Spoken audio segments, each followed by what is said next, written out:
माझ्या दोघी जावा, त्यांचे पती आणि मुलं सर्वजण यात्रेला जात होते. मलाही त्यांच्यासोबत जाण्याची खूप इच्छा होती, कारण मी आजवर कधीच यात्रेला गेले नव्हते. मी माझ्या मोठ्या जाऊला सांगितलं की मलाही यायचं आहे यात्रेला, पण ती म्हणाली, मग घरी कोण थांबणार? आणि गहू वगैरे पण साफ करायचे आहेत, ते कोण करणार? असं बोलून तिने मला सोबत घेऊन जाण्यास नकार दिला. ते सर्वजण गेल्यानंतर मी दुपारपासून गहू साफ करायला बसले होते. ते काम संपवून माझा संध्याकाळचा संपूर्ण स्वयंपाक झाला. स्वयंपाकानंतर पापड भाजून घेतले. त्यानंतर काही भांडी राहिली होती, ती धुण्यास घेतली. तेवढ्यात माझ्या दोन्ही जावा, त्यांचे पती आणि मुले बाहेरून आले. ते सर्वजण यात्रेला गेले होते ना. माझं सर्व काम आवरून मी थोडी निवांत बसले होते, टीव्ही पाहत. संध्याकाळचे सुमारे 9 वाजले असतील. ते सर्व घरी आल्यानंतर मोठी जाऊ म्हणाली, अगं विशाखे, तुझा स्वयंपाक झाला की नाही अजून? की फक्त आरामच करत आहेस? होय ताई, झालाय ना. चल मग वाढ, आम्हाला सगळ्यांना भूक लागली आहे खूपच. मी म्हणाले, बरं ठीक आहे, वाढते. मी हातातील कामं सोडून स्वयंपाकघरात जाऊन सर्वांसाठी जेवणाची ताटं तयार करू लागले. जेवणाचे ताट तयार करून मी सर्वांना जेवण वाढले. मलाही भूक लागली होती, पण सर्वांचे जेवण झाल्यावरच मी जेवेन असा निर्णय घेतला. तसंही त्यांना वाढणं महत्त्वाचं होतं. जेवण झाल्यावर छोटी जाऊ म्हणाली, चल, आम्ही खूप दमलो आहोत, आता झोपतो. मग सर्वजण झोपायला निघून गेले. मी उरलेली भांडी आणि उष्टी ताटं धुण्यास घेतली. आता सर्व आटोपल्यावर मलाही जेवण्याची इच्छा झाली, कारण भूक तर खूप लागली होती. मग मी स्वयंपाकघरात जाऊन एक ताट घेतलं. त्यात थोडी भाजी आणि पातेलातून थोडा आंब्याचा रस घ्यावा असं ठरवलं. पण आंब्याचा रस तर संपला होता. भाजीच तेवढी शिल्लक होती. मग जे अन्न शिल्लक होतं त्यातून थोडं थोडं घेतलं आणि जेवायला बसले. तेवढ्यात माझी दुसरी जाऊ आली आणि म्हणाली, अगं विशाखा, घरातले सर्व लाईट सुरू आहेत आणि तू काय करत आहेस इथे? मी जेवण करत आहे. अजून तुझं जेवण बाकीच आहे का? किती खातेस? बस झालं की. आता लाईट बंद कर. होय होय, करते. मी तशीच उठले. जेवणाच्या ताटावरून लाईट वगैरे बंद केले.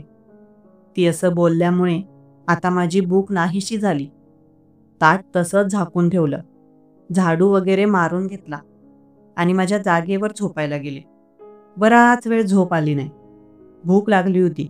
पोटभर अन्न पोटात गेलं नव्हतं, त्यामुळे झोपही लागत नव्हती. दुसऱ्या दिवशी सकाळी लवकर जाग आली नाही.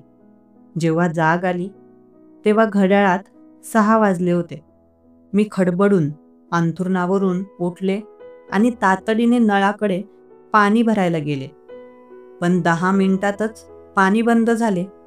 नळाला 5:30 ते 6:15 वाजेपर्यंतच पाणी येते. उशिरा उठल्यामुळे संपूर्ण पाणी भरता आलं नाही. काही भांडी आणि पाण्याची टाकी रिकामीच राहिली. माझं टेन्शन वाढू लागलं. हळूहळू घरातले इतरही उठू लागले. माझ्या जाऊबाई उठल्या आणि त्यांनी पाहिलं की घरातलं पूर्ण पाणी भरलं गेलं नाही. त्या माझ्याकडे आल्या आणि बोलू लागल्या, काय ग विशाखा, पाणी का भरलं नाहीस तू? अहो ताई, मला उठायला थोडा उशीर झाला, त्यामुळे राहून गेलं. अगं काय करतेस तू? दिवसभर घरी असतेस. रात्री दिवसा झोपली असशील आणि रात्रभर झोपली तरी तुझी झोप झालीच नाही का? आता आम्ही सर्वांनी काय करायचं? इतरही लोक तिथं आले आणि मला बोलू लागले, मी खूप कामचोर आहे असं सर्वजण बोलू लागले. मला खूप वाईट वाटलं, पण मी कोणाला काहीच प्रत्युत्तर दिलं नाही. माझ्या कामांमध्ये व्यस्त राहिले. काम आवरून स्वयंपाक वगैरे केला आणि सगळ्यांना जेवायला वाढलं. पण मला खूप बोलणं ऐकावं लागलं. सकाळी पाणी भरलं नव्हतं म्हणून मला खूप वाईट वाटत होतं. माझे पती असते तर अशी वेळ माझ्यावर आली नसती. एवढं काम करून देखील मला हे लोक बोलतच असतात. माझं आयुष्य खूप दुःखी होतं, पण मला कोणीच समजून घ्यायचं नाही. सगळे माझ्याकडून फक्त काम करून घ्यायचे आणि मला खालच्या दर्जाची वागणूक द्यायचे. एवढं काम करून आणि घरातलं सर्व आवरून देखील त्या लोकांना असं वाटायचं की मी या घरात राहायला नको. शेवटी मी देखील या घराची सदस्य आहे. माझ्याही नवऱ्याचं घर आहे हे. पण माझा नवरा आता या जगात नाही. त्यामुळे त्या लोकांना मी या घरात नकोशी वाटायला लागले होते. दिवसेंदिवस हे सगळं वाढतच राहिलं. एकदा दुपारी माझी मोठी जाऊ जोरजोराने ओरडू लागली, माझे दागिने, माझे दागिने. तिचं ओरडणं ऐकून सगळे हॉलमध्ये जमा झाले. सर्वांनी तिला विचारलं, काय झालं? तेव्हा ती म्हणाली, मी माझे दागिने कपाटात ठेवले होते, पण आता ते तिथे नाहीत. कोणीतरी चोरले आहेत. तिचा नवरा म्हणाला, अगं नीट बघ, तिथेच असतील. मग त्यांनी स्वतः कपाटात शोधायला सुरुवात केली, पण दागिने सापडले नाहीत. मोठी जाऊ रडू लागली आणि म्हणाली, माझे दागिने कोणी चोरले आहेत? सगळ्यांच्या रूमची झडती घ्या. सगळ्यांची कपाटं बघा. ज्याने चोरले असतील त्याच्या कपाटात नक्की सापडतील. मोठ्या जाऊचे पती सगळ्यांच्या रूममध्ये आणि कपाटांमध्ये शोधू लागले. माझ्या रूममध्येही ते आले. माझं कपाट उघडलं. त्यात काही साड्या आणि काही छोट्या मोठ्या वस्तू होत्या. मी म्हणाले, दादा बघा तुमच्या हाताने. मी चोरलेच नाही तर माझ्या कपाटात कसे सापडतील? मी आधीपासून सांगत आहे, मला काही माहीत नाही. मोठी जाऊ म्हणाली, थांब, बोलू नकोस. आधी कपाट शोधू दे. तुझी रूम पूर्ण बघू दे. नाही मिळाले तेव्हा सांग की तू नाही चोरलेस. मला तर खात्री आहे, कदाचित तूच चोरले असशील माझे दागिने. मी म्हणाले, अहो जाऊबाई, असं काय बोलता? मी कशाला चोरू तुमचे दागिने? ती म्हणाली, आता चुप बस गायत्री, नाहीतर कानाखाली खाशील. आधीच माझं खूप नुकसान झालं आहे.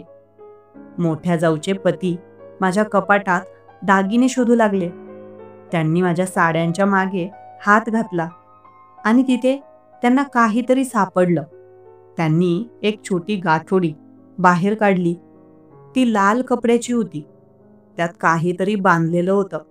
ती गाठोडी पाहून मला जाणवलं की ही माझी नाही. त्यांनी ती गाठोडी सगळ्यांसमोर आणली आणि खाली बसून ती उघडली. गाठोडीत जे काही होतं ते पाहून सर्व आश्चर्यचकित झाले. माझ्या पायाखालची जमीनच सरकली, कारण त्या गाठोडीत चक्क दागिने होते.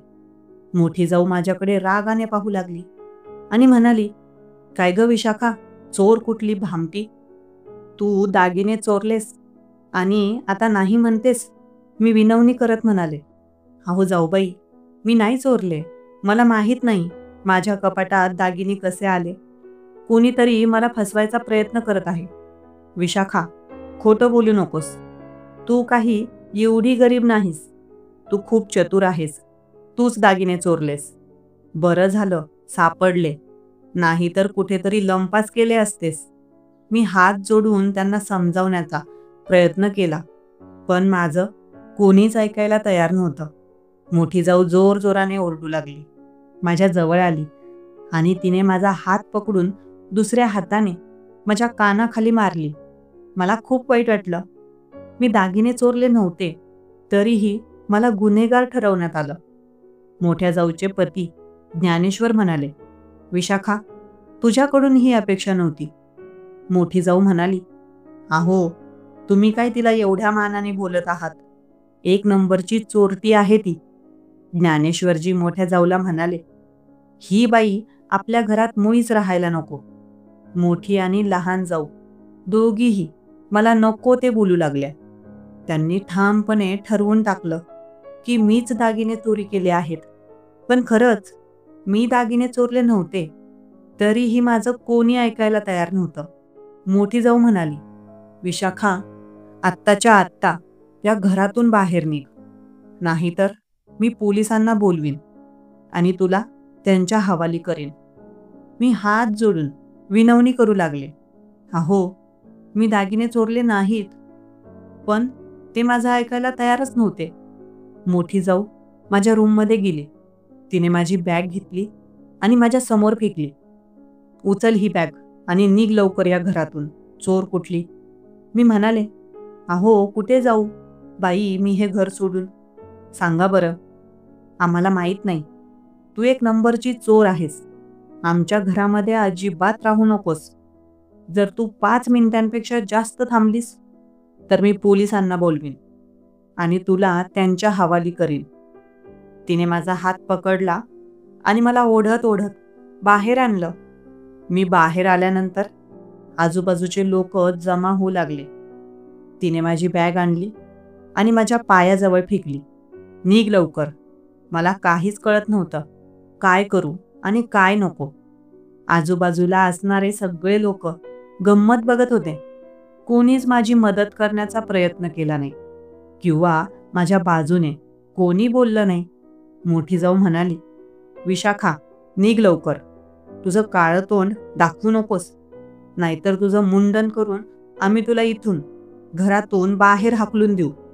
मला कळून चुकलं की त्या लोकांना मी त्या घरामध्ये नको आहे.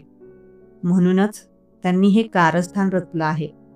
माझ्या हातात काहीच नव्हतं. मी अबला नारी होते. आता घर सोडण्यापलीकडे माझ्याकडे काही पर्याय उरला नव्हता. मी माझी खाली पडलेली बॅग उचलली आणि तिथूनच चालत निघाले.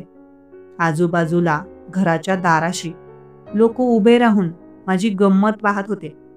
चालत चालत मी गावाबाहेर आले. गाव लहानच होतं, पण मला काहीच सुचत नव्हतं.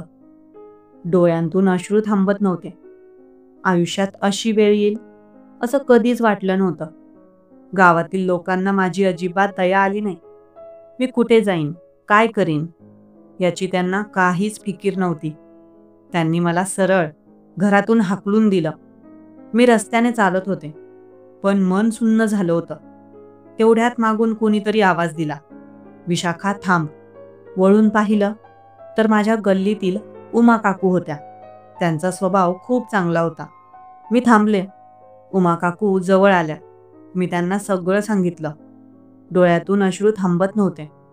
"अगं विशाखा, मला खूप वाईट वाटलं. त्या लोकांनी तुझ्यासोबत असं वागणं योग्य नाही. मी तुझी मदत करू शकले नाही, त्याबद्दल माफ कर." काकू म्हणाल्या, "काय सांगू काकू, कुठे जाऊ, काहीच सुचत नाही." काकूंनी त्यांच्या कमरेतून काही पैसे काढले आणि मला दिले. "हे पैसे ठेव, तुला उपयोगी पडतील." त्या म्हणाल्या, "नको काकू." "विशाखा, ठेव ग, एवढीच मदत करू शकते मी तुझी." त्या म्हणाल्या. त्यांच्या डोळ्यात माझ्याबद्दलची दया स्पष्ट दिसत होती. मी पैसे घेतले. काकूंनी माझ्या डोक्यावरून हात फिरवला. "पोरी, देव एक रस्ता बंद करतो तर दुसरे कितीतरी मार्ग उघडतो.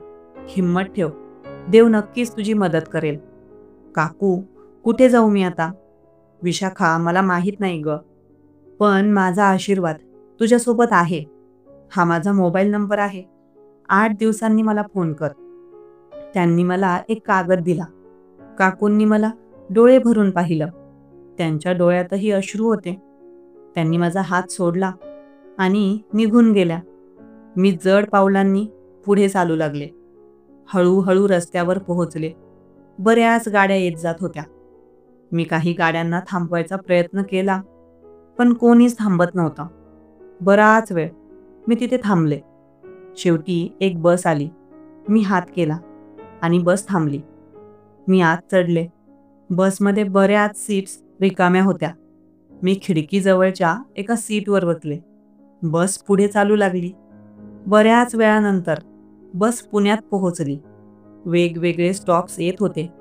कुठे उतरू काहीच कळत नव्हतं. प्रत्येक स्टॉपवर बस थांबत होती. काही लोक खाली उतरायचे तर काही चढायचे. शेवटी बस मुख्य बस स्थानकात पोहोचली. कंडक्टर आणि ड्रायव्हर देखील खाली उतरले. बसमध्ये आता कोणीच नव्हतं. मी एकटीच बसलेली होते. मला खाली उतरावं लागलं.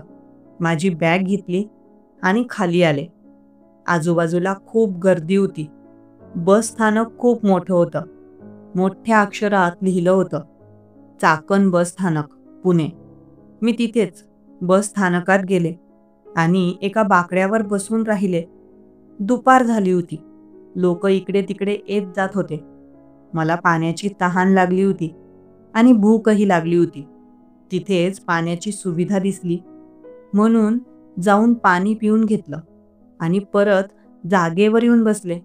पूर्ण दिवसभर तिथेच बसून राहिले, संध्याकाळ होईपर्यंत. आता पोटातील भूक मावेना म्हणून बस स्थानकामधून थोडं बाहेर गेले. तिथे एक पाववड्याची गाडी लावलेली होती. तिथे जाऊन त्याच्याकडून 15 रुपयांचा एक वडापाव घेतला. काही लोक तिथेच उभे राहून वडापाव खात होते. मी थोडी बाजूला झाले आणि तिथेच बाकड्यावर बसून वडापाव खाऊन घेतला. परत बस स्थानकात येऊन बसले. बऱ्याच गाड्या येत होत्या आणि जात होत्या. आजूबाजूला बसणारे लोक येत होते आणि जात होते. पण मी मात्र तिथेच बसून राहिले. संध्याकाळ झाली, रात्र झाली. रात्रीचे 9 वाजले. मी तिथेच बाकड्यावर बसलेली, माझी बॅग माझ्या बाजूला ठेवलेली. हळूहळू रात्र झाली. बस स्थानकावर गर्दी कमी होऊ लागली. पण मी मात्र तिथेच बसून राहिले. मला झोप येऊ लागली. तिथेच बागेवर डोकं ठेवून मी झोपी गेले. गाड्यांच्या आवाजामुळे कधी जाग यायची तर कधी झोप लागायची. गर्दी कमी झाली होती, परंतु लोकांचा वावर सुरूच होता. हळूहळू रात्र पार पडली आणि सकाळ झाली. सकाळ झाल्यानंतर मी नळाजवळ जाऊन तोंडावर पाणी मारलं. काय करावं मला तर काहीच कळेना. इकडे तिकडे फिरू लागले. सकाळ झाल्यानंतर परत लोकांची वर्दळ सुरू झाली. मी तर तिथेच बसलेले. पूर्ण दिवसभर तिथेच बसून राहिले. मध्यंतरी भूक लागली तेव्हा बाहेर जाऊन वडापाव खाऊन यायचे. दुसरी रात्र देखील तिथेच बस स्टॉपवर घालवली. आता पुढच्या 4-5 दिवस हाच प्रकार चालला. मी बस स्टॉपवरच झोपून राहायचे. माझ्या बॅगेमध्ये काही सामान होतं आणि 2-3 साड्या होत्या. मी अधूनमधून साडी बदलून घ्यायचे आणि सकाळी सकाळी गर्दी नसली की तिथेच नळाखाली फटाफट साडी धुवून घ्यायचे. रात्र झाली की गर्दी कमी झाल्यावर मी तिकडेच कोपऱ्यात जाऊन कशीबशी अंघोळ करून घेत असे. मला माझ्या परिस्थितीवर खूप रडू यायचं. काय करू काहीच कळेना. त्या बस स्थानकावर येऊन आता मला 8 दिवस झाले. आता माझ्याजवळ असणारे पैसे देखील संपू लागले. काहीतरी करावं लागणार होतं पैसे संपायच्या आधी, नाहीतर माझी परिस्थिती खूप वाईट होणार होती. मी रोज रात्रभर बस स्थानकावरच झोपायचे. बऱ्याच वेळा रात्रभरात झोप मोडायची. पण बस स्थानकावर रात्रभर थोडीफार गर्दी असल्यामुळे मला तिथे फारशी भीती वाटत नसे. आयुष्यात माझ्यावर अशी वेळ पहिल्यांदा आली. कुठे जाऊ, काय करू काहीच कळेना. एकामागून एक दिवस पुढे निघत होते. एके दिवशी मी ठरवलं की काहीतरी काम शोधायचं. सकाळीच बस स्थानकावरून माझी बॅग घेऊन इकडे तिकडे फिरू लागले. आजूबाजूला काही ठिकाणी कन्स्ट्रक्शनची कामे सुरू होती. तिथे काम करणाऱ्या लोकांना विचारलं की मला काम मिळेल का, पण ते लोक नाही म्हणायचे. एका ठिकाणी मोठी बिल्डिंग बांधण्याचं काम सुरू होतं. तिथे काही बायकाही काम करत होत्या. मी त्यांच्याजवळ गेले आणि विचारलं, अहो ताई, मला पण काही काम मिळेल का इथे? त्या माझ्याकडे एकटक पाहत होत्या. काही वेळाने त्यांच्यापैकी एक बाई बोलली, होय मिळेल कदाचित, पण आम्ही जे काम करतोय ते तुला जमेल का? होय जमेल का? त्या विटा, वाहनं, सिमेंट भरण्याचे बांधकाम संबंधित काम करत होत्या. मी हो म्हटलं. तेव्हा ती बाई म्हणाली, थांब, आमचा मुकरदम येतोय, मी त्याला फोन करते. ती काही अंतरावर गेली. तिथे त्यांचं सामान ठेवलेलं होतं. सामानातून एक पिशवी काढली आणि पिशवीतून मोबाईल बाहेर काढला. मोबाईलवर नंबर डायल केला आणि कॉल केला. कॉलवर तिने माझी परिस्थिती सांगितली. समोरच्या व्यक्तीशी काही वेळ बोलून तिने कॉल संपवला. मग ती म्हणाली, थांबा थोडा, आमचे मुकरदम येत आहेत. बरं ठीक आहे, थांबते. ती परत कामाला लागली आणि मी तिथेच एका दगडावर बसून राहिले. थोड्या वेळाने एक व्यक्ती मोटरसायकलवर येऊन त्या काम करणाऱ्या बायकाजवळ थांबली. त्यांनी लगेच माझ्याकडे इशारा केला आणि मला तिकडे हाताने बोलावलं. मी त्यांच्या जवळ जाऊन उभी राहिले. ती बाई म्हणाली माझ्याकडे पाहून, "सर, ही बाई आहे, हिला काम पाहिजे होतं." त्या व्यक्तीने माझ्याकडे पाहिलं. "काय नाव तुमचं?" "सर, माझं नाव विशाखा." तो मला डोक्यापासून पायापर्यंत निरखून पाहू लागला. मला थोडंसं अवघड वाटलं, पण मी नजर इकडे तिकडे फिरवत कशीबशी उभी राहिले. "बरं, ठीक आहे. या लोकांसोबत तुला काम मिळेल आणि जर थोडंफार शिक्षण झालं असेल तर अजून चांगलं काम मिळेल." "किती शिक्षण झालंय?" "सर, मी 12वी शिकले आहे." "लिहिता वाचता येतं का?" "हो, येतं." "बरं, मग माझ्यासोबत माझ्या ऑफिसमध्ये काम करशील? चांगला पगार देखील मिळेल. चालेल ना?" "होय, चालेल सर. तुमचे खूप उपकार होतील." त्या बायका आश्चर्याने त्याच्याकडे आणि माझ्याकडे पाहू लागल्या. "बरं, या इकडे." तो मोटरसायकल जवळ जाऊन उभा राहिला. मी माझी बॅग घेतली आणि त्याच्या जवळ गेले.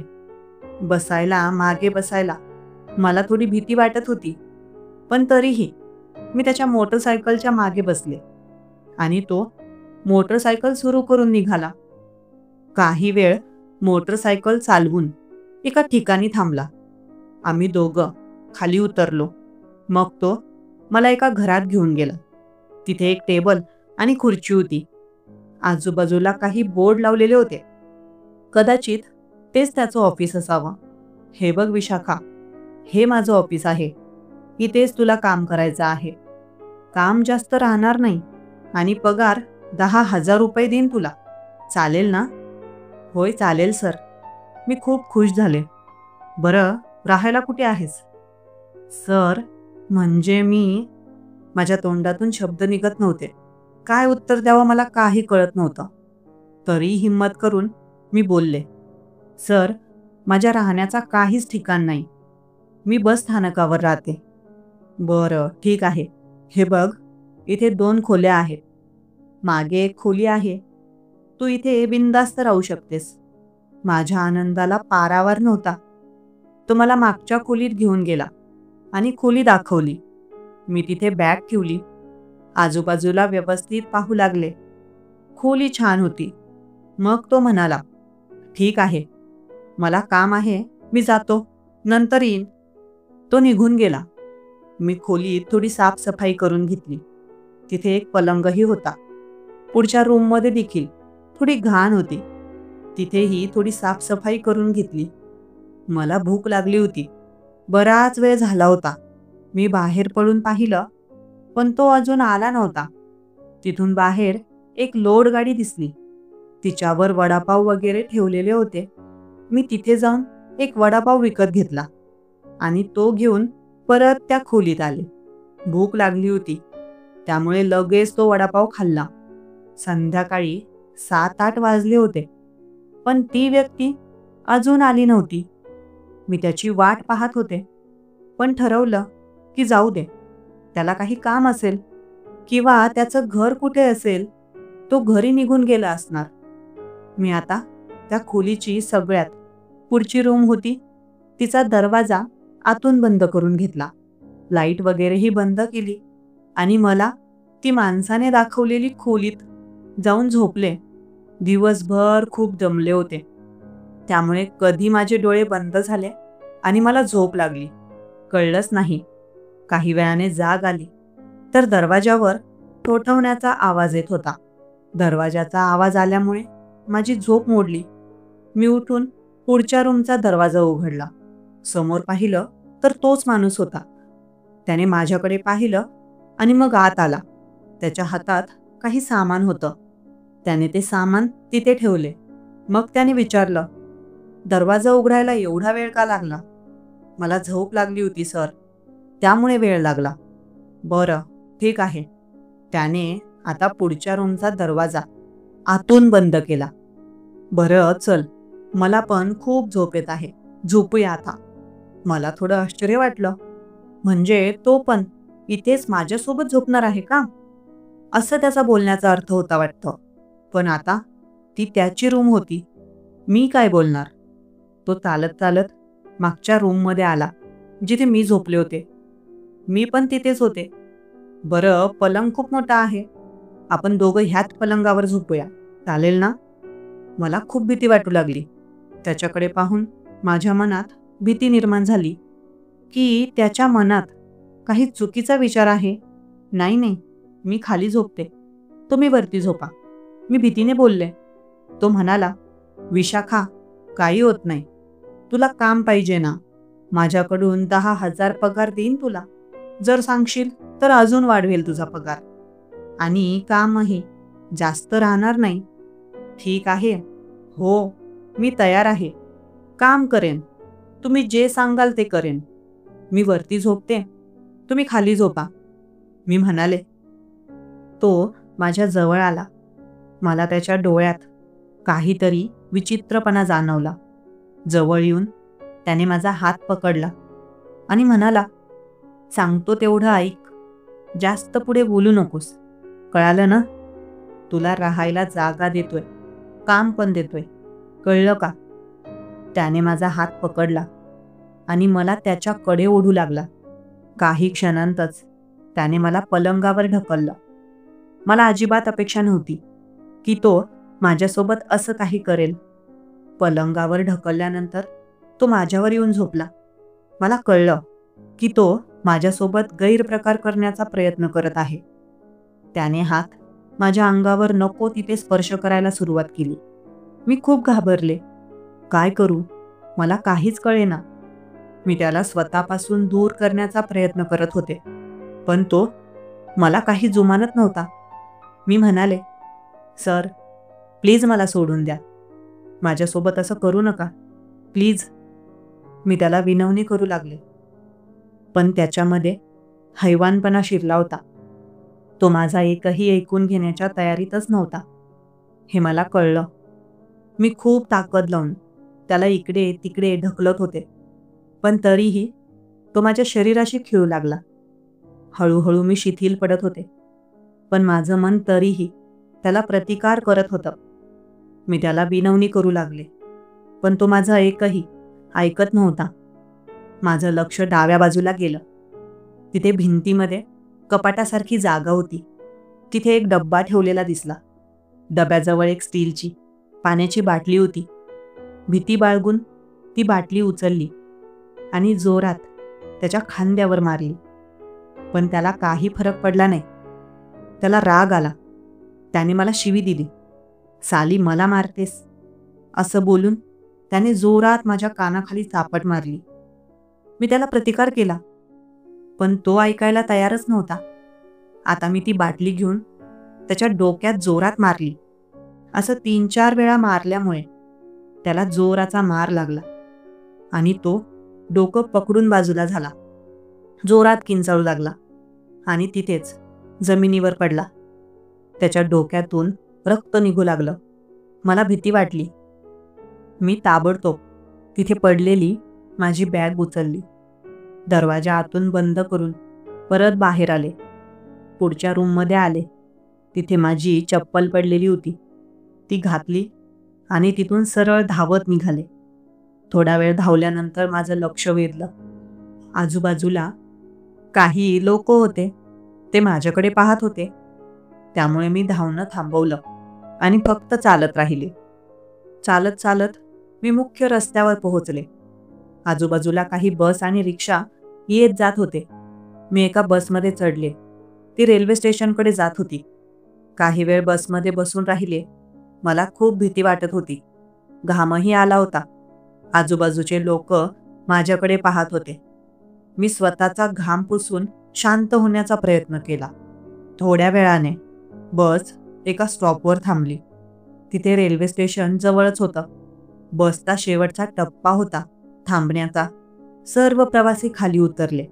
मीही खाली उतरले. आजूबाजूला बरेच दुकानं आणि बसेस होत्या. मी बाहेर पडले तर जवळच रेल्वे स्टेशन आहे हे लक्षात आलं. तिथून मी सरळ रेल्वे स्टेशनवर पोहोचले. स्टेशनवर घड्याळ पाहिलं रात्रीचे 10:05 झाले होते. माझी बॅग जवळच होती. स्टेशनवर बसण्यासाठी निवांत जागा मिळेल का याचा शोध घेत होते. स्टेशनच्या एका भागात बरेच काही बाकडे होते, पण तिथे खूप शांतता होती. त्यामुळे मला भीती वाटली. परत तिकीट काढण्याच्या एरियात आले. तिथे प्रवाशांसाठी सिमेंटचे बाकडे तयार होते. तिथे जाऊन एका बाकड्यावर बसले. आजूबाजूला खूप प्रवासी होते. सगळे आपापल्या जागा सांभाळून झोपण्याच्या तयारीत होते. काही लोक रात्री तिथे झोपणार होते हे मला लक्षात आलं. मीही एक बाकडा सांभाळून घेतला.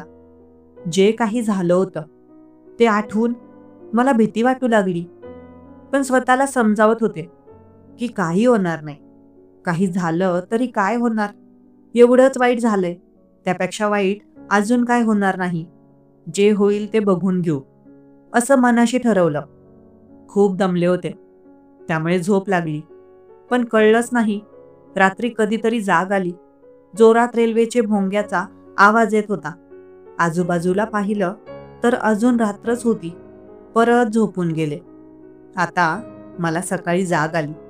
उजेड पडला होता आणि आजूबाजूला खूप गर्दी होती. ते मोठं रेल्वे स्टेशन होतं. तिथे बरेच प्लॅटफॉर्म होते. रेल्वे स्टेशनच्या बाहेर येऊन पाहिलं तर शिवाजीनगरचे रेल्वे स्टेशन आहे असं मला कळालं. परत मी रेल्वे स्टेशनमध्ये आले. तिकीट काढून कुठेतरी जायचं होतं, पण एवढे पैसे माझ्याकडे नव्हते. त्यामुळे तिकीट न काढता मी एका रेल्वेमध्ये बसले. काही वेळाने रेल्वे सुरू झाली. थोडा वेळ रेल्वे चालली. त्यानंतर एका मोठ्या रेल्वे स्टेशनवर थांबली. कदाचित ते पुण्यातलं मुख्य स्टेशन म्हणजे पुणे जंक्शन असावं. तिथे मी उतरले. वरती दादरला गेले. आजूबाजूला पाहिलं तर खूप मोठा आणि अफाट रेल्वे स्टेशन होता. माझ्या मनात आलं की आता इथे राहिलं तर मला काही टेन्शन नाही. आजूबाजूला फिरून पाहिलं तर बरेच भिकारी लोक स्टेशनच्या बाहेर बसलेले होते. काहींनी वेगवेगळ्या जागा सांभाळून ठेवल्या होत्या. कदाचित ते लोक रात्री तिथेच थांबत असावेत. रेल्वे स्टेशनच्या बाहेर येताना कोणीतरी खिचडी वाटत होतं. मोठं पातेलं होतं. ज्यांना हवं होतं ते घेऊन जात होते. मला खूप भूक लागली होती. मी त्यांच्याकडे गेले आणि एक प्लेट मागून घेतली. फटाफट ती प्लेट खाल्ली आणि अजून एक प्लेट खिचडी घेतली. ती देखील संपवून टाकली. आता माझं पोट बऱ्यापैकी भरलं होतं. कितीतरी दिवसांनी मला असं खायला मिळालं होतं. दिवसभर मी तिथेच फिरत राहिले. संध्याकाळ झाली, रात्र झाली. एका ठिकाणी चांगली जागा शोधून तिथेच झोपले. पुढचे 5-6 दिवस मी त्या रेल्वे स्टेशनवरच घालवले. माझी तब्येतही मध्यंतरी खराब झाली होती.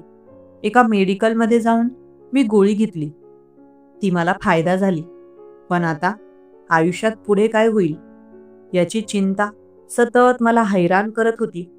त्या व्यक्तीचा चेहरा समोर येऊ लागला, ज्याने मला काम मिळवून दिलं होतं. रात्री त्याने माझ्यावर अत्याचार करण्याचा प्रयत्न केला, म्हणून मी त्याच्या डोक्यात मारलं होतं. त्याच्या डोक्यातून खूप रक्त फुटू लागलं. तो मेला असावा का, हा प्रश्न सतत मनात येत होता. मला माझ्या माहेरची आठवण येऊ लागली. पण माहेरी जाऊन काही साध्य होणार नव्हतं. त्यामुळे माहेरी जाण्याचा तर प्रयत्नच नाही केला. एकदा मी अशीच बाकड्यावर बसले होते.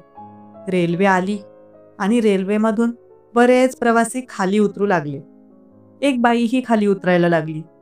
मी तिला पाहिलं तर तिचा चेहरा जणू काही मी पाहिला आहे असा मला भास झाला. ती बाई उमा काकूसारखी दिसत होती. तिला पाहून मला उमा काकूची आठवण झाली आणि सासरच्या लोकांनी माझ्याशी जे काही केलं होतं ते सर्व आठवलं. ती आठवण येताच माझ्या डोळ्यातून अश्रू निघायचे. पण जेव्हा उमा काकूची आठवण झाली तेव्हा मनाला एक गारवा मिळाला. उमा काकू माझ्या मागे मागे रोडापर्यंत आली होती आणि तिने जे शब्द मला सांगितले होते ते शब्द परत माझ्या कानात घुमू लागले. उमा काकू म्हणाली होती, 8 ते 10 दिवसांनी मला फोन कर. माझ्या मनात प्रश्न आला, ती माझी काय मदत करू शकेल. पण एक फोन करायला काय हरकत आहे? तिने दिलेला नंबर मी बघितला. तो नंबर अजून माझ्या बॅगेतच होता. मी रेल्वे स्टेशनच्या एका दुकानात गेले. तिथे फोन करण्याची सेवा उपलब्ध होती. तिथे जाऊन मी काकूच्या घरी असलेल्या मोबाईलवर कॉल केला. बराच वेळ कॉल वाजला, पण कोणी उचलला नाही. कदाचित काकू कुठे बाहेर गेली असावी. थोड्या वेळाने मी परत कॉल केला. आता मात्र कॉल उचलला गेला आणि समोरून आवाज आला. हॅलो, असा आवाज माझ्या कानावर पडला आणि मनात आणि हृदयात जणू काही कोमल स्पर्श झाला. तो आवाज उमा काकूचा होता. हॅलो, कोण इकडून? मी विचारले. काकू, मी आहे विशाखा. अगं पोरी, तू कशी आहेस? काकू, मी ठीक आहे. कुठे आहेस तू? मी पुण्यामध्ये आहे, रेल्वे स्टेशनवर. पुण्याच्या? हो का पोरी? तब्येत कशी आहे तुझी? ठीक आहे काकू, तुम्ही कसे आहात? मी पण छान आहे विशाखा. विशाखा, कुठे राहतेस तू आता? काकू, तुमच्यापासून काही लपवायचं नाही. मी रेल्वे स्टेशनवर झोपते. अजूनपर्यंत मला असं कोणतंच ठिकाण मिळालं नाही जिथे मी शांततेने राहू शकेन. बरं झालं विशाखा, तू फोन केला. मी तुझ्या फोनची वाट पाहत होते. उमा काकू म्हणाली. एक विचारू का? माझ्या जावा आणि घरचे लोक कसे आहेत? त्यांनी माझा तपास करण्याचा प्रयत्न केला का? उमा काकू तिकडून काहीच बोलली नाही. थोडा वेळ शांतता पसरली. नंतर मी काकूला काहीच विचारलं नाही, कारण माझ्या प्रश्नाचे उत्तर मला मिळाले होते. बरं विशाखा, तू पुण्यामध्ये आहेस ना? अगं, पुण्यामध्ये माझा एक लांबता नातेवाईक आहे. तो देखील राहतो. पण मागच्या 2-3 वर्षांपासून त्याला भेटणं आणि बोलणं झालं नाही. विशाखा, तू मला 10 मिनिटांनी फोन कर. मी तिकडे फोन करते आणि त्याला विचारते. एक आहे. हो काकू, चालेल, मी म्हणाले आणि इकडून फोन कट केला. थोडा वेळ वाट पाहिली. जवळजवळ 15-20 मिनिटांनी मी परत उमा काकूला कॉल केला. तिकडून उमा काकू म्हणाली. पोरी, हे बघ, मी कॉल केला होता त्याला.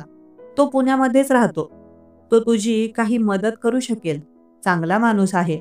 मला खात्री आहे तुला त्याच्यापासून काहीतरी चांगली मदत मिळेल.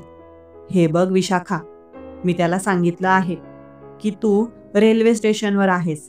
तो काही वेळाने, म्हणजे 1 तासाने तिथे पोहोचेल. तर तू त्याला कुठे भेटशील सांग मला? उमा काकू म्हणाली. येथे रेल्वे स्टेशनच्या बाहेर स्वराज नावाचं एक हॉटेल आहे. मी त्या हॉटेलच्या बाहेरच उभी राहीन. आणि हो, आकाशी रंगाची साडी नेसली आहे मी. ठीक आहे विशाखा, मी सांगते तसं त्याला. तू तिथेच उभी राहा. बरं विशाखा, ऐक, त्याचं नाव विनय आहे. ठीक आहे, चालेल काकू. काकूंनी तिकडून फोन कट केला. मी आता तिथून स्वराज हॉटेल जवळ आले. तिथे बाजूला एक खुर्ची होती. त्या खुर्चीवर बसून राहिले. तिथेच वाट पाहावी लागणार होती. माझं लक्ष रोडाकडे लागलं. अर्ध्या तासानंतर मला वाटू लागलं की उमा काकूने ज्या व्यक्तीला पाठवला आहे तो कधीही येऊ शकतो. बऱ्याच वेळ रिक्षा चालल्यानंतर एका ठिकाणी रिक्षा थांबली. त्याने रिक्षावाल्याला पैसे दिले आणि आम्ही दोघं रिक्षामधून खाली उतरलो. तो मला म्हणाला, चला या माझ्या मागे. तिथून आम्ही एका गोल्डात गेलो. तिथे अनेक छोट्या छोट्या खोल्या होत्या. मग एका ठिकाणी एका घरासमोर तो थांबला. 2 पायऱ्या होत्या. त्या घराकडे पाहून त्याने म्हटलं, हे माझं घर आहे. दोन्ही पायऱ्या चढून आम्ही दोघं घराजवळ गेलो. त्याने दरवाजा वाजवला. थोडा वेळ दरवाजा वाजवल्यानंतर पण कोणी आतून दरवाजा उघडला नाही. मग त्याने दाराला एक जोराचा झटका दिला आणि दार ऑटोमॅटिक उघडलं. तो आत गेला आणि मला म्हणाला, या आत चला. आम्ही घराच्या आत गेलो. घर खूप मोठं होतं. असं नाही, पण 2-3 खोल्या असाव्यात असं वाटलं. सोफ्यावर एक लहान मूल झोपलेलं दिसलं. समोर एक खोली होती आणि मागे किचन होतं. तो म्हणाला, हे बघा, हे माझं घर आहे. तुम्ही तुमच्या मनाप्रमाणे इथे आरामात राहू शकता. मी त्या झोपलेल्या मुलाकडे पाहिलं. त्याने सांगितलं, "हा माझाच मुलगा आहे. संजू नाव आहे त्याचं." "होय का? छान आहे नाव." मी म्हटलं, "बरं, तुम्हाला आराम करायचा असेल तर तुम्ही सोफ्यावर आराम करा." "नाही, मला आधी फ्रेश व्हायचं आहे." "हो का? ठीक आहे, चालेल. हे बघा, ही बाथरूम आहे." तो म्हणाला आणि मला बाथरूम दाखवली. मी बॅगेमधून काही कपडे घेतले आणि अंघोळ करण्यासाठी बाथरूममध्ये गेली. बाथरूममध्ये आल्यावर आतून दरवाजा व्यवस्थित बंद केला. आजूबाजूला काय काय सामान आहे ते पाहिलं. अंघोळ करण्यासाठी गरम पाणी देखील दिलं होतं. मी छान अंघोळ केली. कितीतरी दिवसांनी असं मनमोकळं अंघोळ करायला मिळालं नव्हतं. अंघोळ करून कपडे नेसून घेतले आणि मग बाहेर आले. बाहेर रूममध्ये आले. तो लहान मुलगा आता उठून बसला होता. बाजूला एक म्हातारी आजीही दिसली. त्या आजीकडे पाहून मी थोडी गोंधळले. तेवढ्यात तिकडून किचनमधून तो म्हणाला, "ही माझी आई आहे." मी त्यांच्याकडे गेली आणि त्या आजीला पाया पडून नमस्कार केला. ती म्हणाली, "पोरी, टेन्शन घेऊ नकोस. विनयने मला सर्व सांगितलंय. तू अजिबात काळजी करू नकोस. इथे तू अगदी सुखरूप राहशील. तुला वाटेल तितक्या दिवसांसाठी राहू शकतेस." मी त्या आजीच्या बाजूला बसले. आजीने सांगितलं म्हणून तो लहान मुलगा तिथेच बसला होता. त्याच्या हातात मोबाईल होता. तो मोबाईलमध्ये गेम खेळत होता वाटतं. आजी म्हणाली, "हा माझा नातू आहे संजू." मी लगेच विचारलं, "त्याची आई कुठे गेली?" आजी मात्र थोडा वेळ शांत राहिली. तिच्या चेहऱ्यावर वेदना दिसत होत्या. आजी कुडकुडत म्हणाली, "त्याची आई गेली पळून एका पोरासंग." ते ऐकून मला थोडं वाईट वाटलं. तो मुलगा मोबाईलमध्ये गेम खेळण्यामध्ये व्यस्त होता. तेवढ्यात विनय म्हणाले, "बरं, तुमच्यासाठी चहा आणतो." मी नकार दिला, पण त्यांनी माझं ऐकलं नाही आणि ते किचनमध्ये निघून गेले. थोड्या वेळाने त्यांनी 2 कप चहा भरून आणला. 1 कप त्या आजीला दिला, म्हणजे त्यांच्या आईला, आणि दुसरा कप मला. चहा खूप छान होता. चहा पिल्यानंतर मी कप घेतला आणि आजीचा पण कप घेतला. दोन्ही कप घेऊन किचनमध्ये गेले. तिथं काही भांडी पडलेली होती. विनय लगेच माझ्या मागे आला आणि म्हणाला, "अहो, काय झालं? काय करत आहात? हे मी धुवून टाकतो ना." मी म्हणाले, "राहू द्या, मी धुवून टाकते." पण तो म्हणाला, "नाही नाही, मी धुतो." तो सर्व भांडी घेतली आणि किचनमध्ये धुवायला लागला. भांडी धुवून झाल्यावर मी ती व्यवस्थित रचून घेतली. थोड्या वेळाने त्या आजीजवळ आले आणि आजीला म्हणाले, "आजी, मी तर तुमच्या घरात राहते. तुम्हाला काही तक्रार तर नाही ना?" आजी म्हणाली, "अगं नाही पुरी, त्यात काय? तुझ्यावर वाईट वेळ आली तर सगळेच तुझ्यासोबत असं वागतील, तर मग या जगात माणुसकीच शिल्लक राहणार नाही. अगं, अजूनही काही चांगले लोक आहेत या दुनियेमध्ये, जे इतरांचं दुःख पाहून दुःखी होतात. इतरांच्या दुःखामध्ये त्यांनाही त्रास होतो. सगळेच जर निर्दयी झाले तर मग ही दुनिया कशी चालणार बरं?" "हो आजी, बरोबर आहे तुमचं." संध्याकाळ झाली. ती आजी किचनमध्ये जाऊन स्वयंपाक करू लागली. मग मी पण आजीला मदत करायला गेले. आजी आणि मी दोघींनी मिळून स्वयंपाक बनवला. त्यानंतर आम्ही सर्वांनी जेवण केले. मला आजीच्या खोलीतच झोपायला सांगितलं. आजी आणि मी एकाच पलंगावर झोपले. पलंग खूप मोठा होता, त्यामुळे अगदी मन मोकळं झोपता आलं. कितीतरी महिन्यांनंतर मला निवांत झोपायला मिळालं होतं. सकाळी उठून आंघोळ केली आणि घरातील कामं मी स्वतःच करू लागले. मला कळलं की घरात आजी आहे, ती म्हातारी आहे, आणि विनयजी आहेत, ते बाहेर कामाला जात असतील तर कदाचित त्यांना एका बाईची गरज होती.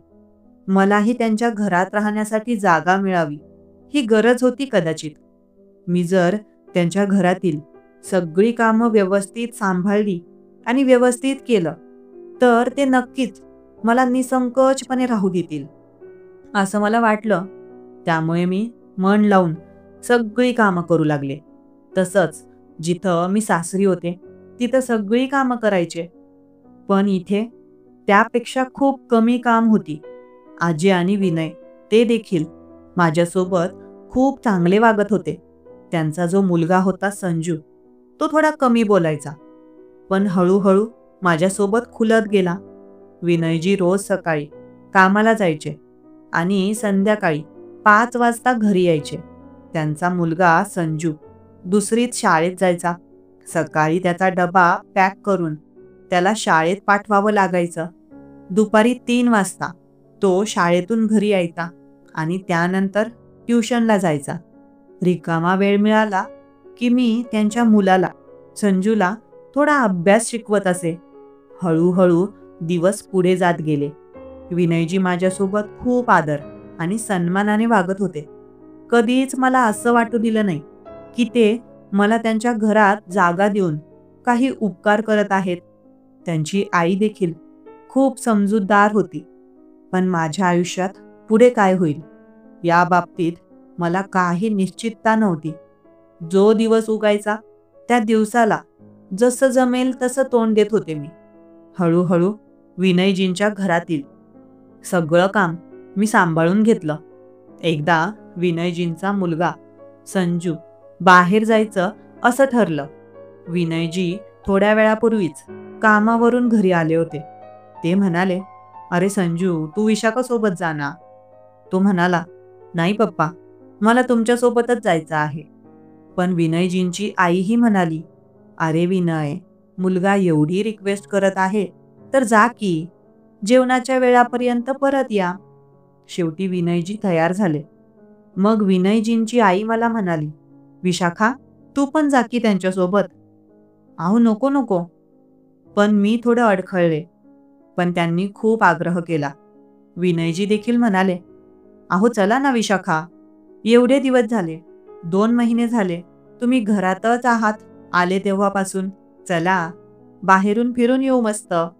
शेवटी मला होकार द्यावाच लागला.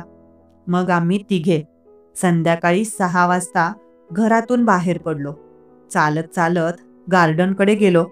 गार्डनमध्ये संजू थोडा वेळ घसरगुंडी आणि इतर काही खेळायच्या वस्तूंसोबत खेळत राहिला. विनयजी आणि मी एका बाकावर बसलो. संजूला त्यांनी काही स्नॅक्सही आणले आणि आमच्यासाठीही स्नॅक्स आणले. मी आधी नाही म्हणत होते, पण विनयजींच्या आग्रहामुळे मी त्यांच्यासोबत स्नॅक्स खायला लागले. तिथे गार्डनमध्ये बसून खूप शांत आणि आनंद वाटत होता. विनयजी माझ्यासोबत होते. जणू काही त्यांच्यासोबत असताना मला वेगळीच हिंमत वाटत होती. माझ्या मनात विचार येऊ लागले, किती छान वातावरण आहे इथे. असा विचार करत होते. असंच माझं स्वतःचं छोटं घर असतं, माझा संसार असता, तर माझं जीवन किती आनंदी असतं. तेवढ्यात विनयजी म्हणाले, "अहो विशाखा, काय विचार करत आहेस?" "काही नाही, असंच." विनयजींनी उमा काकू यांना एक फोन केला. मी उमा काकूशी बोलले. उमा काकू म्हणाली, "विनय, विशाखा खूप चांगली मुलगी आहे. ती घरातील सगळं काम सांभाळून घेईल. तू अजिबात टेन्शन घेऊ नकोस. आणि हो विशाखा, आजीचीही काळजी घेत जा तू." "होय होय उमा काकू." संजू गार्डनमध्ये खेळत होता. मी विनयजींना म्हणाले, "अहो, एक सांगू का? खरंच मी तुमची खूप आभारी आहे. मला तुम्ही राहण्यासाठी जागा दिली.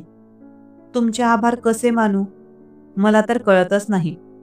विनयजी म्हणाले, "अहो राहू द्या विशाखा, एवढं काही नाही त्यात. आता परत परत आभार मानण्याचा विषय काढू नकोस." "का? का बोलायचं नाही तुम्ही? माझी मदत केली आहे तर त्याबद्दल मी तुमचे ऋणी असणारच." "हो, पण मला नाही आवडत ते." "बरं ठीक आहे विनयजी, नाही बोलणार आता." मग संजूला त्यांनी बोलावलं. आम्ही दोघं तिथून उठलो आणि घरी आलो. घरी आल्यानंतर मी स्वयंपाक केला.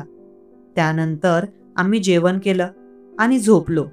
दिवस आता पुढे जात होते. घरातील कामं झाल्यावर मी मोकळी राहायचे. मी विनयजींना सांगितले, "अहो, काही माझ्यासाठी काम मिळेल तर नक्की सांगा."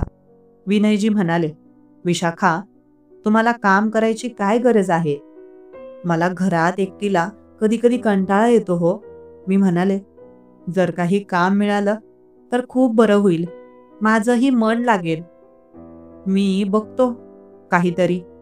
काही दिवसांनी विनयजींनी मला एका छोट्या दुकानात काम मिळवून दिलं. ते कॉस्मेटिकचं दुकान होतं. तिथं 4-5 तास काम राहायचं आणि मला 10,000 रुपये पगार मिळायचा. मी सकाळी घरातील सर्व कामं करून कॉस्मेटिकच्या दुकानात जाऊन कामही करायचे. हळूहळू माझ्याकडे पैसेही जमा होऊ लागले. एकदा विनयजींची आई गावाला जायची होती. त्यांच्या नातेवाईकांमध्ये कोणाचं तरी लग्न होतं. गावाला जाण्यासाठी त्यांचा मुलगा संजू देखील जिद्द करू लागला. मग संजू आणि विनयजींची आई दोघेही 2 दिवसासाठी गावाला गेले. शनिवार आणि रविवार असे 2 दिवस होते. त्या 2 दिवसात मला सुट्टी मिळायची. विनयजी यांना फक्त रविवारी सुट्टी राहायची. शनिवारी सकाळी संजू आणि त्याची आजी दोघे गावाला निघाले. सकाळी विनयजी देखील त्यांच्या कामावर गेले. दिवसभर मी घरी एकटीच होते. पहिल्यांदाच मला त्या घरात एकटीला राहण्याची संधी मिळाली. खरं तर मला खूप छान वाटत होतं त्या घरात, पण थोडं स्वतःबद्दल वाईटही वाटायचं. कारण ते घर माझं स्थायिक घर नव्हतं. तिथून मला स्वतःचा निवारा शोधावा लागणार होता. पण काही दिवस का होईना, अगदी मन मोकळेपणाने त्या घरात राहायला मला त्या लोकांनी संधी दिली होती. दिवसभर मला एकटी राहून बरेच विचार त्रस्त करत होते. संध्याकाळी विनयजी येण्यापूर्वी मी छान स्वयंपाक करून ठेवला होता. संध्याकाळी 5:30 वाजता विनयजी घरी आले. फ्रेश होऊन मग चहा पाणी झालं. त्यानंतर 7:30 वाजेच्या सुमारास आम्ही दोघांनी मिळून जेवण केलं. जेवण झाल्यानंतर विनयजी पुढच्या खोलीत झोपले आणि मी आतल्या खोलीत झोपले. मला थोडं विचित्र वाटत होतं, पण तरीही विनयजी खूप चांगले आहेत. त्यांचा स्वभाव आणि वागणूक मी पूर्णपणे ओळखायला लागले होते. त्यामुळे त्यांच्यासोबत एकटी राहण्यात मला भीती वाटली नाही. सकाळी लवकर उठून आंघोळ केली आणि देवपूजा करून मी नाश्ता बनवला. आम्ही दोघांनी मिळून नाश्ता केला. विनय म्हणाले, विशाखा, आज मला सुट्टी आहे. तुला पण सुट्टी आहे. तर चला कुठेतरी बाहेर जाऊ. बाहेर कुठे जायचं? पिक्चर बघायला जाऊया का? मी म्हणाले, अहो, मी पिक्चर थिएटरमध्ये कधी गेलेले नाही. ते म्हणाले, चला तर मग आज एक छान मराठी पिक्चर बघूया. खरं तर मला स्पष्ट कळत नव्हतं की जावं की नाही, पण मनात उत्साह तर होताच. शेवटी मी त्यांच्यासोबत पिक्चरला जाण्याचा होकार दिला. दुपारी 3 ते 6च्या शोला आम्ही एका पिक्चर टाकीमध्ये मराठी पिक्चर बघितली. ती खूप छान, रोमॅन्टिक आणि सर्व काही होती. पिक्चरनंतर संध्याकाळी तिथून परत येताना विनयजी म्हणाले, चला आज इथूनच जेवण पार्सल करून घरी घेऊन जाऊ. आम्ही जेवण पार्सल करून घरी आलो. घरी आल्यानंतर ते जेवण अजूनही गरम आणि फ्रेश होतं. आम्ही दोघांनी मिळून गरमागरम जेवण खाल्लं. त्यानंतर ते सोफ्यावर झोपले आणि मी माझ्या खोलीत गेले. रात्री 12 किंवा 1 वाजले असतील. मला जाग आली. बाथरूमला जाण्यासाठी मी बाहेर पडले. बाथरूमला जाऊन आले आणि परत येताना अचानक माझ्यासमोर विनयजी आले. अंधार होता. मी लाईट सुरू केला नव्हता, कारण त्यांची झोप न मोडावी असं मला वाटलं. कदाचित त्यांना माहीत नव्हतं की मी बाथरूमला गेलेले आहे. आम्ही एकमेकांना टक्कर मारली आणि खाली पडू लागलो. त्यांनी मला पकडलं, त्यामुळे मी खाली पडण्यापासून वाचले. पण त्यांचा तोल गेल्यामुळे आम्ही दोघंही खाली पडलो. तो माझ्या अंगावर होता आणि मी त्याच्या खाली. ते गोंधळून म्हणाले, अहो विशाखा, तुम्ही बाथरूमला गेल्या होतात का? होय, ते म्हणाले. मग लाईट का सुरू केला नाही? मला वाटलं तुमची झोप मोडेल, म्हणून मी लाईट सुरू केला नाही. त्यांचा हात माझ्या हातात होता आणि दुसरा हात माझ्या कमरेवर होता. तो माझ्यावर झोपलेला होता. त्यामुळे मला थोडं अस्वस्थ वाटू लागलं.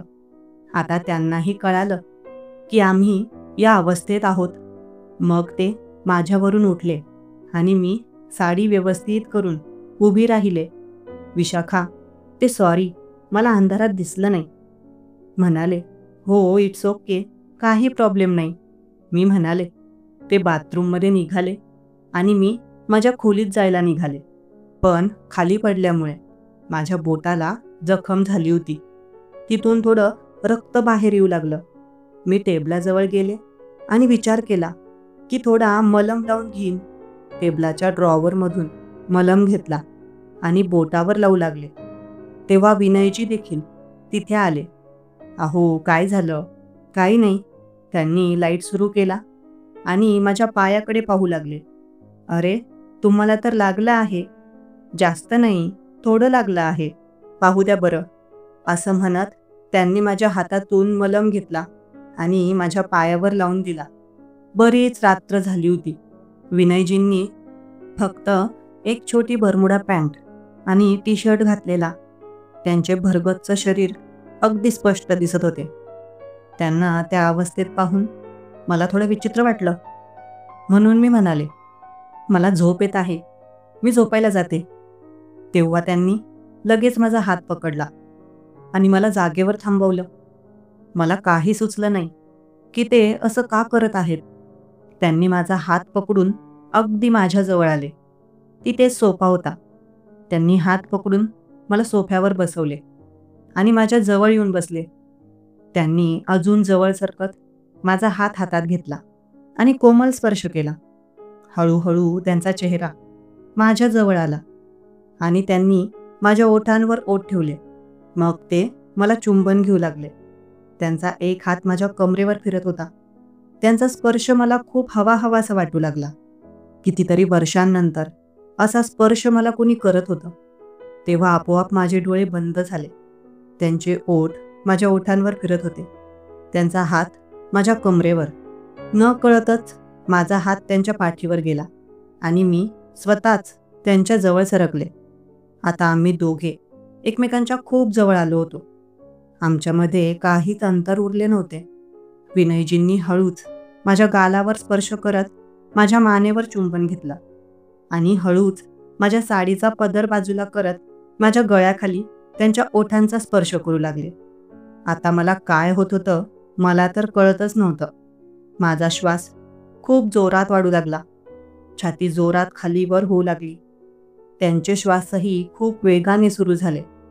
पुढच्या क्षणी न कळतच माझा हात त्यांच्या केसांमध्ये गेला आणि मी त्यांचे केस कुरवाळू लागले. माझ्या साडीचा पदर बाजूला करून त्यांनी मला गळ्याच्या खाली एक चुंबन दिले.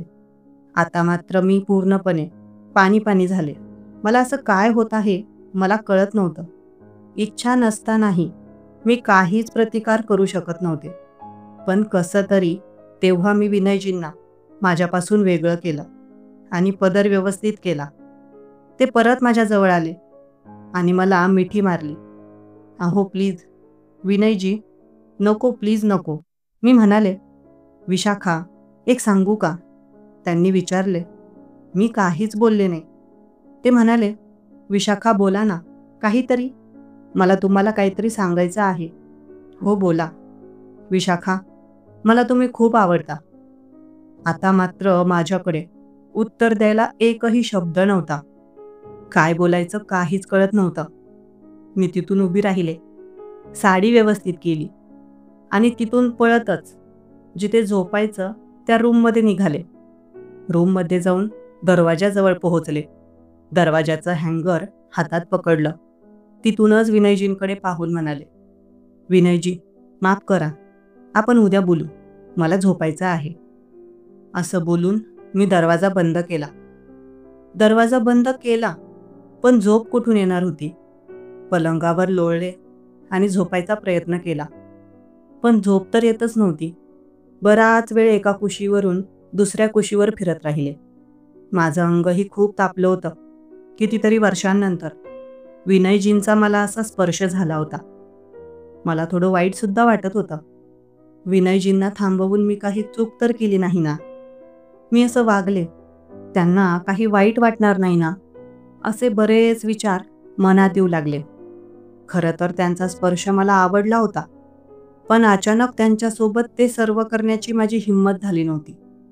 म्हणून मी त्यांना नकार देऊन माझ्या रूममध्ये पळून आले होते.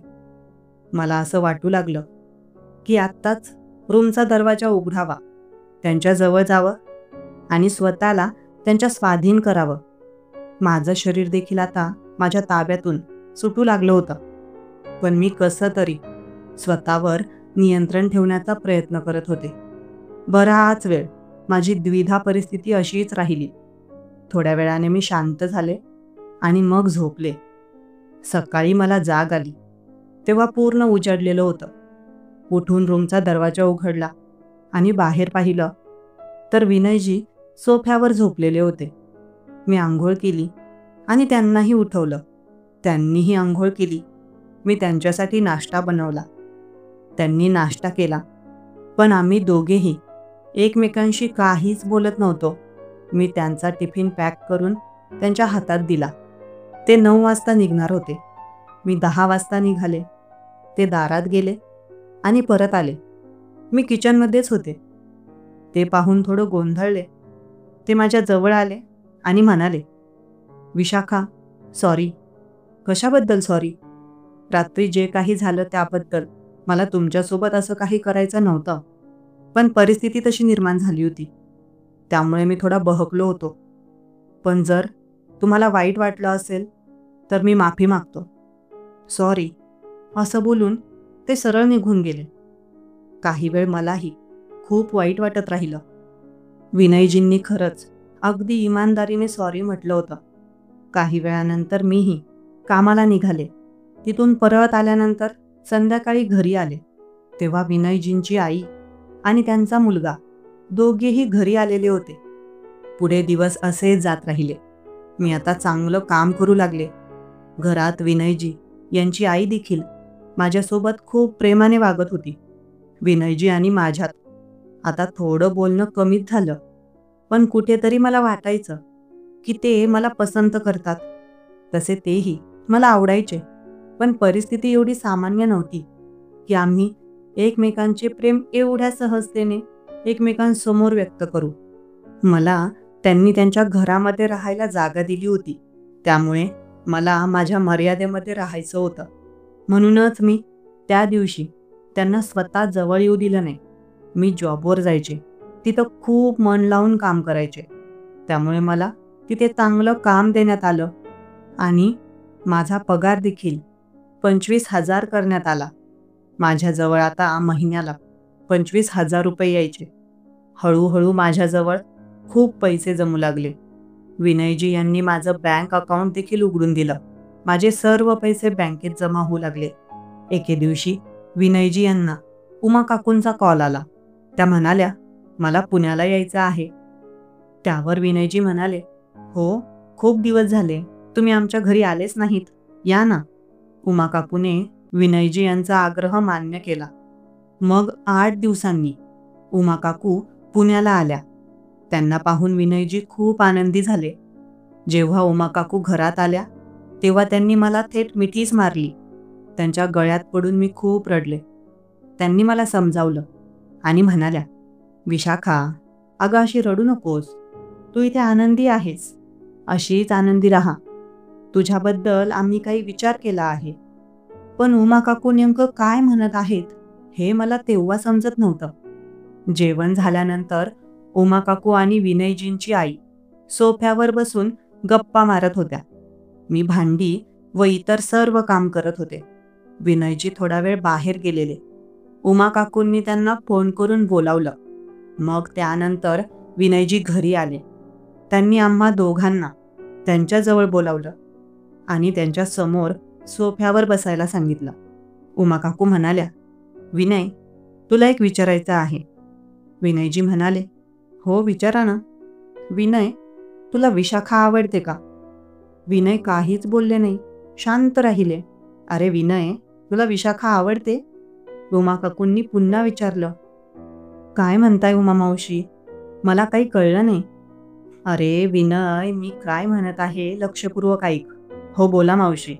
विनय, तू आणि विशाखा दोघंही तरुण आहात.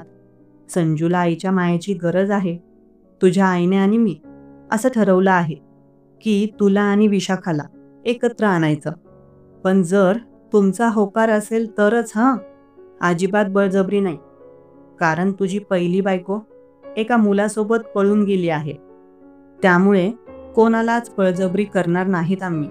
तुमचं मत असेल तरच. तुमचं मत काय आहे तेच आम्हाला जाणून घ्यायचं आहे.